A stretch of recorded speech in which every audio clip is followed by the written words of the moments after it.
নমস্কার শিক্ষার্থীরা, আজকে আমাদের ভিডিওটিতে কলকাতা বিশ্ববিদ্যালয়ের অন্তর্গত বিএ সেকেন্ড ইয়ারে সিসি2 ইতিহাস জেনারেল পেপার নিয়ে অর্থাৎ সাপ্লির সিসি2 ইতিহাস পেপারের সাজেশান নিয়ে আমরা আলোচনা করছি। এই ভিডিওতে মান 10 এবং মান 5-এর গুরুত্বপূর্ণ প্রশ্নগুলি উল্লেখ করা হবে। মান 10, প্রশ্ন 1, পাল প্রতিহার ও রাষ্ট্রকূটদের মধ্যে দ্বিপাক্ষিক সংঘর্ষ আলোচনা করো।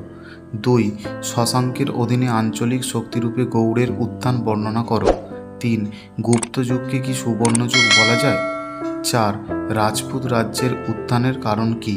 5, চোলদের সামুদ্রিক কার্যকলাপ বর্ণনা করো। 6, নালন্দা বিশ্ববিদ্যালয়ের শিক্ষামূলক কার্যাবলী আলোচনা করো। 7, পাল আমলে সংগঠিত কৈবর্তবিদ্রোহ আলোচনা করো। 8, গুপ্ত শাসন ব্যবস্থার বৈশিষ্ট্য আলোচনা করো। 9, গুপ্ত সাম্রাজ্যের পতনের কারণ বর্ণনা করো। 10, গজনীর মামুদের ভারত আক্রমণের কারণ ও ফলাফল আলোচনা করো।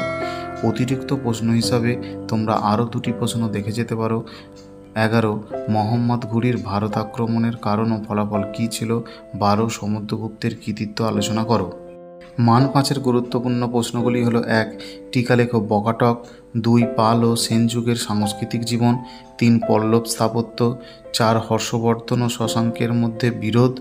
5, সমুদ্রগুপ্তের ব্যক্তিগত গুণাবলী আলোচনা করো। 6, কনৌজের গুরুত্ব আলোচনা করো। 7, গুপ্ত সাম্রাজ্য প্রতিষ্ঠার প্রাক্কালে উত্তর ভারতের রাজনৈতিক অবস্থা কেমন ছিল? 8, আরবদের সিন্ধু আক্রমণের কারণ ও ফলাফল। 9, চোলদের স্থানীয় স্বায়ত্তশাসন। 10, গুপ্ত যুগে বৈজ্ঞানিক অগ্রগতি। 11, হর্ষচরিত। 12, দ্বিতীয় পুলকেশী। 13, আদি মধ্যযুগে গিল্ড। 14, তরাইনের তৃতীয় যুদ্ধ কি ভারত ইতিহাসে গুরুত্বপূর্ণ সন্ধিক্ষণ ছিল? 15, পাল রাজা ধর্মপাল কিংবা দেবপাল।